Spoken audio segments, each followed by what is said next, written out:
আজকে এই রূপচাঁদা মাছটা আমি ভুনা করব টমেটো দিয়ে। এই যে আমি সুন্দর করে এখানে ধুয়ে নিচ্ছি বন্ধুরা। ফ্রাই প্যানটা গরম হয়ে গেছে, সরিষার তেল দিয়ে দিছি এই যে।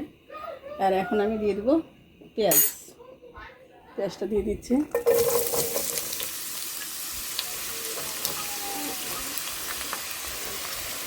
দো পেঁয়াজ যেহেতু হবে, এখন আমি এখানে একটু লবণ দিয়ে দেবো, একটু তাড়াতাড়ি ব্রাউন কালার আসবে। দিলাম লবণ, এখন একটু নেড়ে দেবো,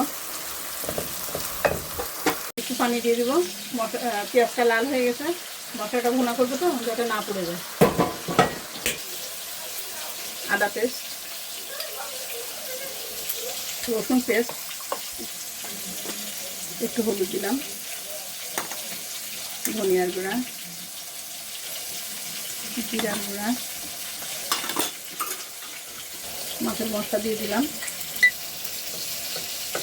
মশলাটা সুন্দর করে কষিয়ে নেব।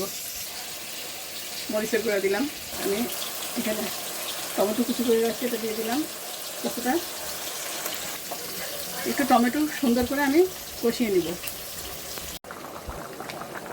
মাছটা আরও ঝোল কমে যাবে, এখন আমি কাঁচামরিচ দিয়ে দেবো। লবণটাও চেক করছি, ঠিক আছে। মশলাটা আমার সুন্দর করে কষাই নিচ্ছি। এখানে টমেটো সব কিছু সুন্দর তেল ছেড়ে দিচ্ছে টমেটো থেকে।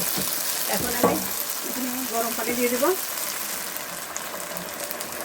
মাছটা খুব ঝোল হবে না, এই জন্য খুব বেশি পানিও দিব না।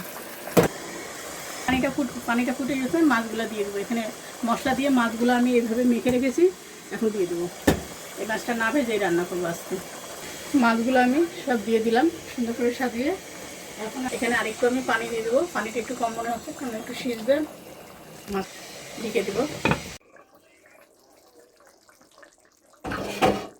মাছটা রান্না হয়ে গেছে, চুলাটা আমি বন্ধ করে দিলাম। আর এখন ভাজা জিরার গুঁড়াটা দিয়ে দেবো।